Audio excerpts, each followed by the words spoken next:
The KBI says it's catching up on that backlog of rape kits, but what difference is that making?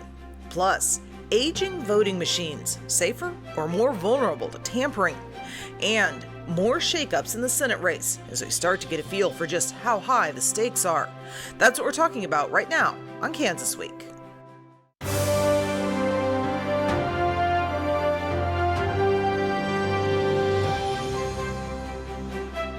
I'm Pilar Pedraza, and this is Kansas Week. We'll get to all those stories in a bit, but first, the trio of headlines that have taken over the Wichita mayor's race in the last couple of days. We begin with coverage from KAKE's Taylor Adams and KSN's Alexis Padilla.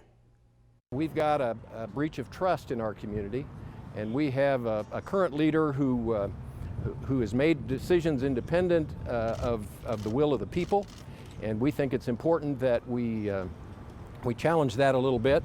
During his media conference, Wells was not shy about voicing his concerns with incumbent Mayor Jeff Longwell.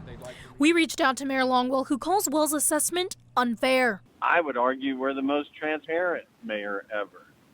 No one has ever held as many open meetings. We're the first group that's held several evening meetings. Brandon Whipple, who defeated Wells in the primary, says the added competition is just a ploy from so-called dark money groups. What they want to do is try to throw a wrench into our plan of changing that status quo. As for the impact Wells could have on this general election on November 5th, KSN political analyst Jeff Jarman says it will make things interesting. We know he will draw significant votes. He drew a lot of votes in the primary. He'll split that vote, and it makes the race wide open. He just came up, looked at me, smiled, and said, "Hey, do your panties match your outfit?" But then I was like, "Stay strong. I really need this internship." This video was just uploaded to YouTube in the last 24 hours. In it, anonymous women claiming to be Kansas legislative interns describe being sexually harassed by state lawmakers, including mayoral candidate Brandon Whipple. "Stop Brandon Whipple."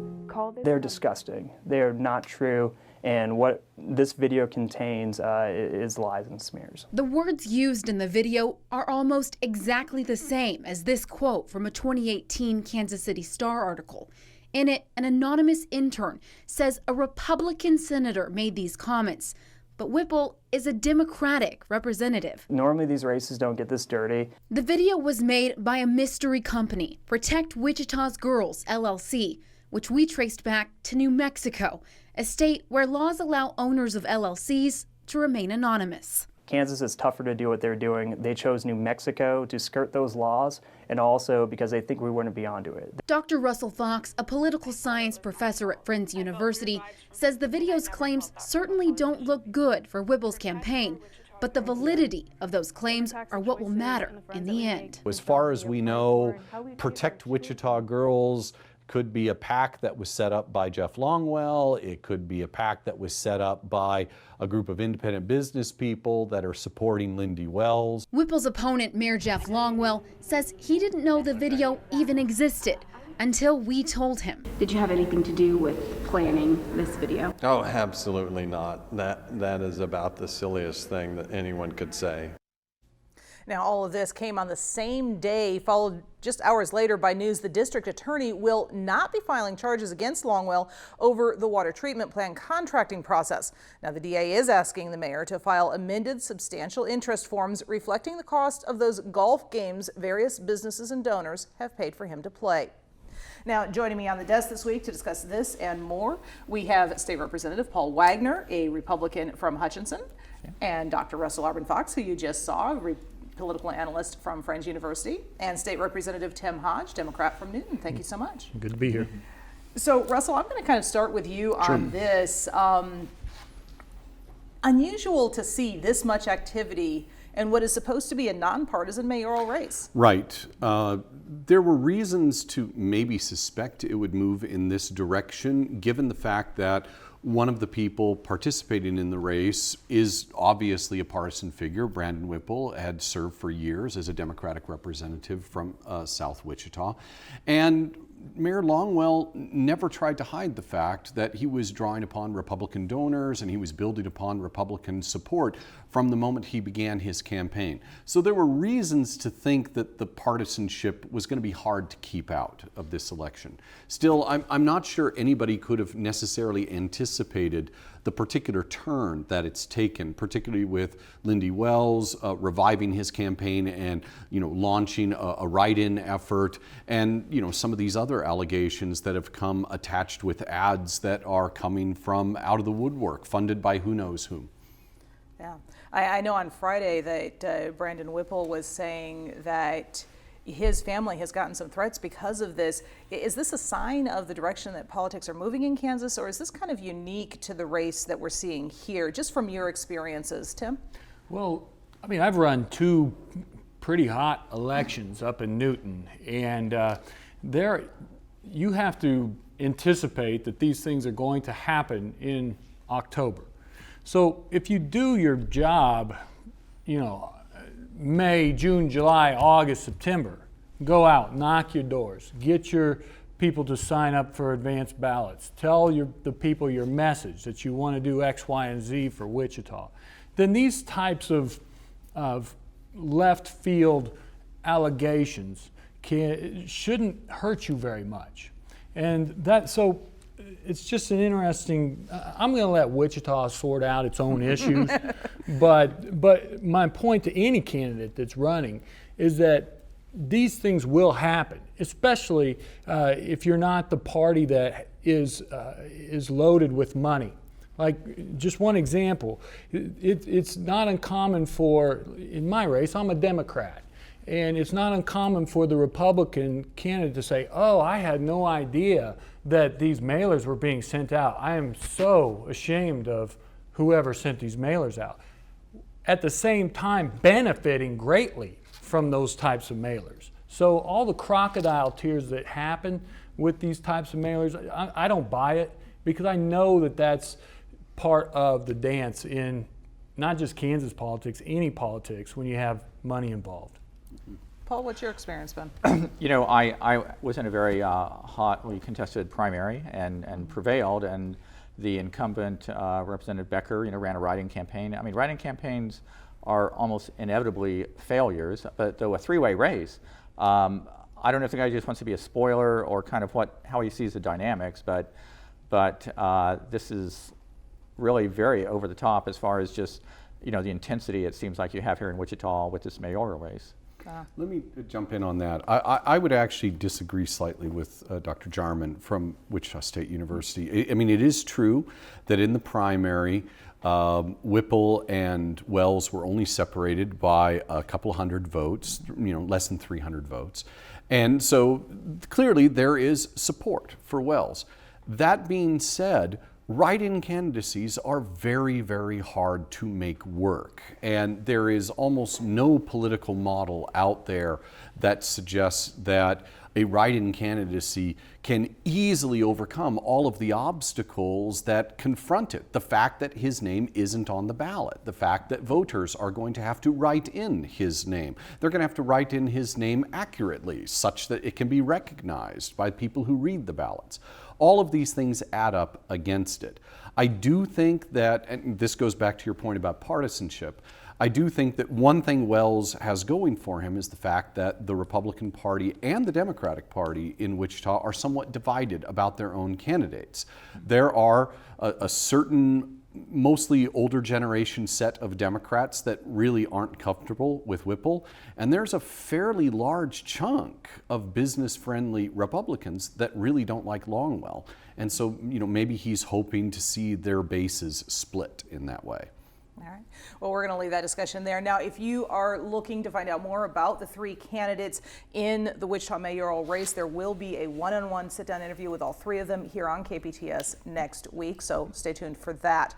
Meanwhile, there is a similarly busy week in the race for Kansas open Senate seat, as we learned how much money the various candidates are raising and where it's coming from, among a few other things. When it comes to funding, right now Roger Marshall is in a league of his own. Marshall entered the race for the Senate with more than $1 million left over from his House campaign and has since raised another $570,000. Meanwhile, Susan Wagle and Dave Lindstrom both took criticism for pumping up their fundraising stats by giving themselves personal loans. Without those loans, Wagle pulled in less than $250,000. Lindstrom has raised also about $250,000 since entering the race. Chris Kobach, who's raised more than that $250,000, revealed a large percentage of his money came from out of state, including high-profile fundraisers with billionaire Peter Thiel and former White House strategist Steve Bannon. Democrat Barry Grissom was the second biggest fundraiser overall after Marshall, bringing in nearly $470,000. But just 2 days later, he pulled out of the race to endorse State Senator Barbara Bollier, a Johnson County Democrat who was Republican until last December and who announced her candidacy for Senate just this week. Political analysts say Grissom's exit is a sign the Kansas Democratic Party is putting its strength behind Bollier in the hopes of taking a statewide race. Democratic primary voters tend to want to nominate women. We saw that in 2018, where women across the country did better than men in primaries, and so Bollier has that going for her. Okay, so I'm going to open this one up to whoever thinks they have an answer here. But what's the question? But as we look at Barbara Bollier, she started as a Republican, became a Democrat a little under a year ago. Does that help her or hurt her in a statewide race for the U.S. Senate? I'm going to pick up on what Neil Allen said in that bit that was just shown to the audience. She fits the model exactly. She is a moderate Republican who was scandalized by and infuriated by the election of Donald Trump and immediately started to track in a direction that took her out of the Democratic Party. And now she presents herself as a female candidate with experience, with moderate views, and that just hits an awful lot of electoral buttons. You know, the classic image of, you know, the suburban mom that everybody wants to capture when it comes to electoral contests. They see her as someone who's going to be able to do that a lot better than Grissom would have been able to. Okay. You know, I would throw in, I think Brad Cooper of Sunflower Journal reported, I mean, Bollier, she announces she's running, and within 3 days she's the front runner. I mean, it's very, by his accounting, it was the fact that the Chuck Schumer and the Democratic Senatorial Fund was telling Grissom that they were going to support her. And so Grissom, who had a lot of local support, he raised $500,000. He had 3 former Democratic Party state chairmen supporting him or endorsing him.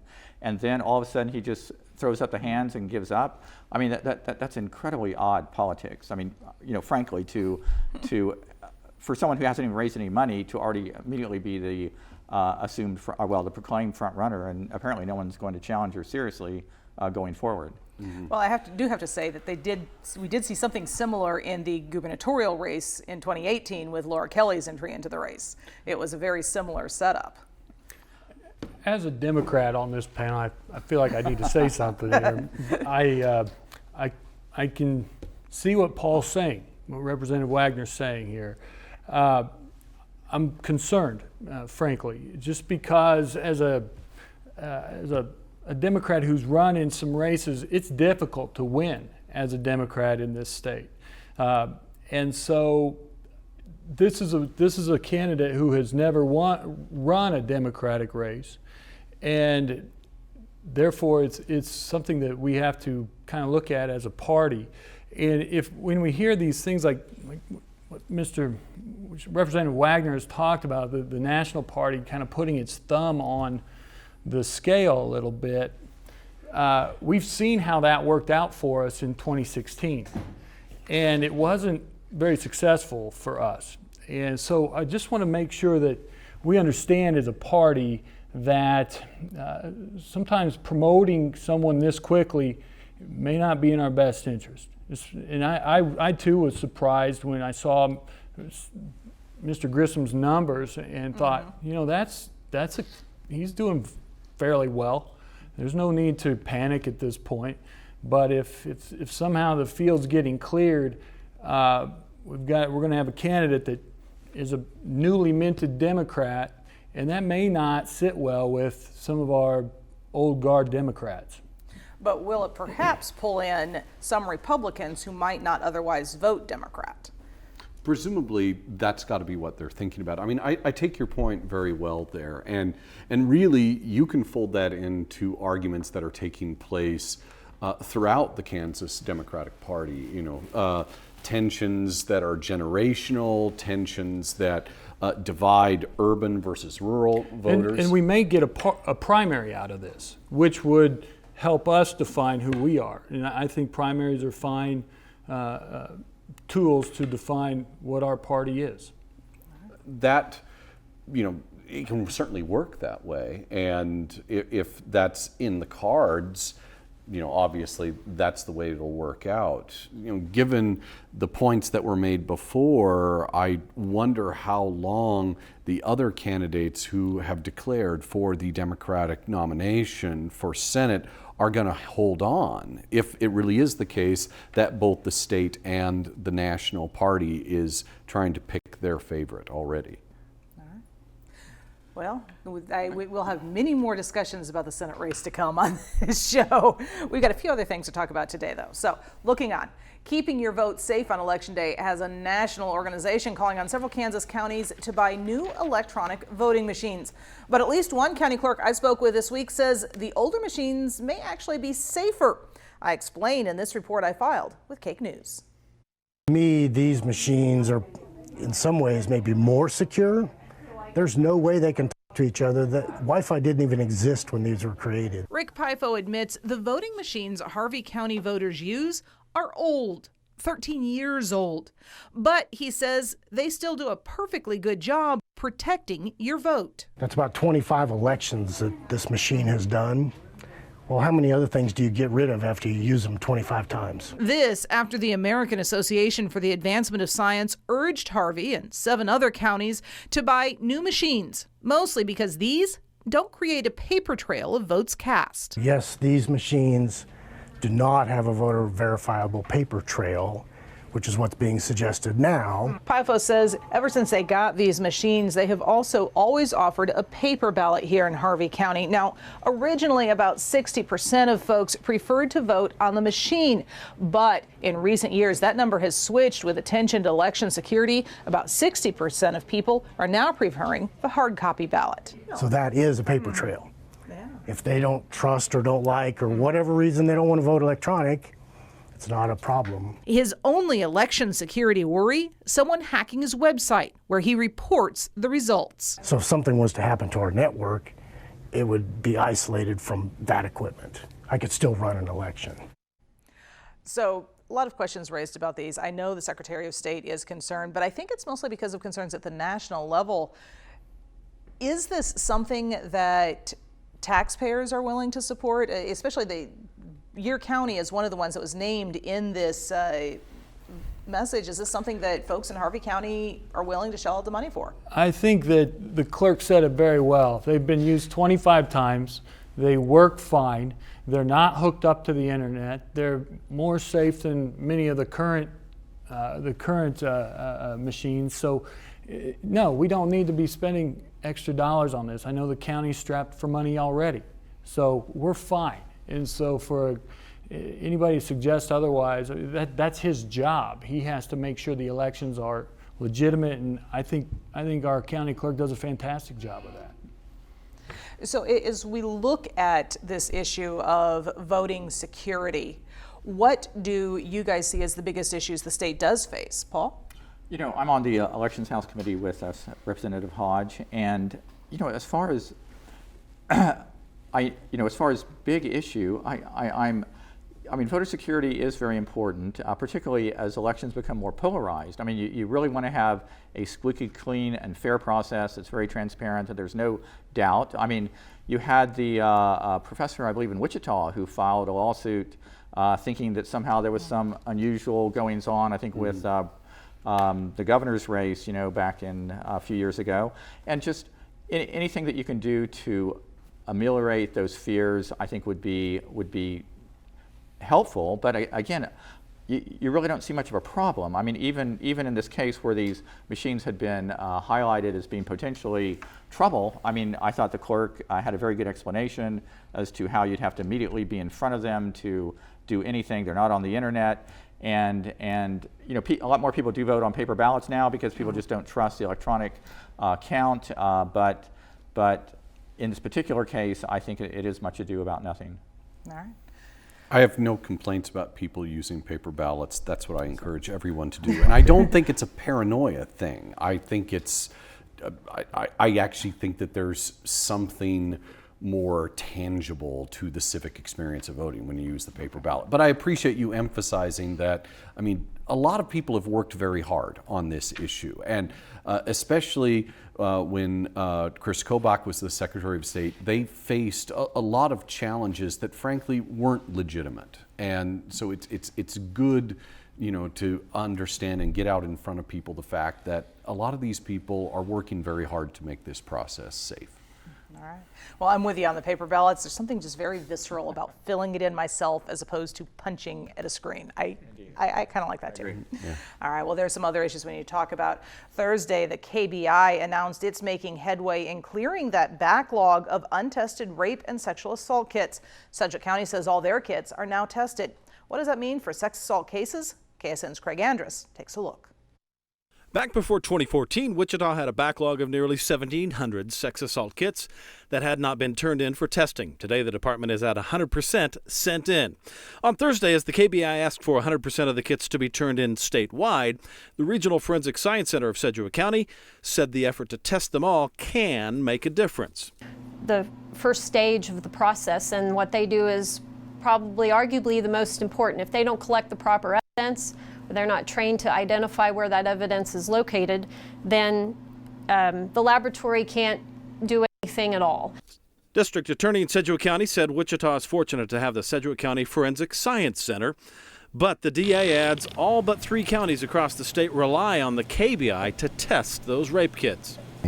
Odds are you rely on the KBI, and so them taking on this task, making it a priority, seeking out the funding stream first and foremost, is a good thing for the state. So the KBI is asking all kits to be turned in so they can be tested, and that's why they held a media conference this week. Meanwhile, the DA's office says while it is extremely rare when DNA alone solves a crime, it can happen. The more of these we get into the system, the more of these suspects get their DNA put in the system, the more likely we are to solve crimes, whether it's this one or maybe a subsequent case down the road. Now, one of the biggest issues with all of this, part of the reason for that backlog was funding. They have gotten some of their funding back, but is this a rate of process that they can keep up without more money from the state? Well, sure. I mean, this is something that happens when you cut taxes like what happened in 2012, and these kinds of things will back up. Now that the legislature of 2017 restored some of those cuts and made the LLC owners pay their share of taxes again, these things are ramping up again. I mean, when I saw that billboard in Hutchinson of 18-year-olds to be hired to guard, you know, high-level prisoners, I just thought there is a big problem here, and that's the kind of thing that happens when you experiment with taxes on regular people. And so, yeah, now the funding is restored, I think we can hopefully get these kits processed accurately. I can feel a question and a response coming there. In the news article that you had provided for us about this, it said some of the rape kits that were not tested dated back to 1989. I mean, it really has arguably minimally to do with what happened the last 4 or 5 years as far as the state, budget, and it has as much to do with just prosecutors, discretion, or just I really can't quite get the logic of why they wouldn't have tested these kits. But again, it goes back for years and for decades, even, not just a recent issue. No, and certainly the question of whether or not to prosecute sexual assault cases, rapes, et cetera, is one that is a very difficult one for a lot of prosecutors. Of course. I mean, you've got to allow prosecutorial discretion as they, engage with all these things. I mean, I don't disagree with either of the points that have been made. I mean, I think it is quite clear that any kind of disruption in revenue, any kind of disruption in funding is going to have reverberations all the way down the line. You can fully fund everything that had been cut from the prison budget, and still that's not going to mean that you can automatically get back all the guards and get back all the training that you need in a short time. So there's going to be buildup.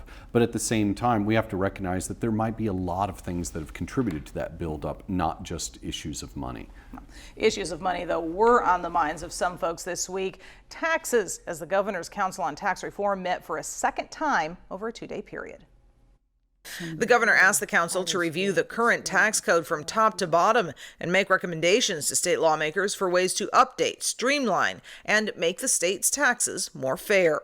This last week, the council spent a lot of its time looking at tax policy adopted during the 2019 legislative session. That's according to the Kansas Association of School Boards, which covered the meetings for its membership. One point of this review, to look at how each policy considered, passed or not, would have impacted taxpayers. For example, Dr. Donna Genther from the University of Kansas told the council, in the case of a proposed 1% cut in food sales taxes, the household impact ranged from $27 to $61 a year.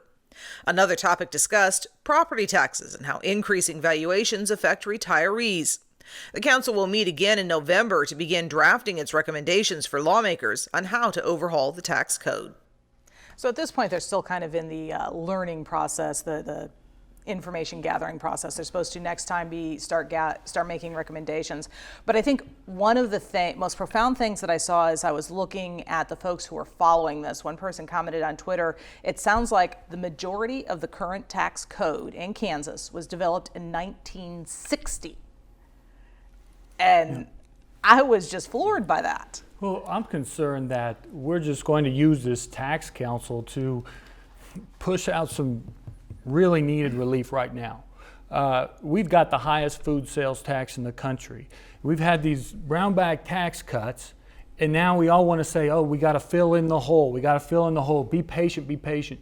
And we're filling in the hole, we're filling the hole in with all the food sales tax money that we gave to corporations for the last, and every dollar in ending balances is going to be used for a corporate tax break. I'm going to interrupt you there because I want to give Paul a couple of seconds to respond before we're out of time. Kelly's tax committee, I think, is very unfortunate because she had a chance to approve a budget amendment or a tax measure from the legislature that was moderated, to meet some of her demands, and she passed on it. She vetoed it. And we're going to have to leave that there. Thank you so much, Paul, Russell, Tim. I've appreciated your visit here. I hope you've enjoyed our discussion. We will be back with more next week. For now, have a great week.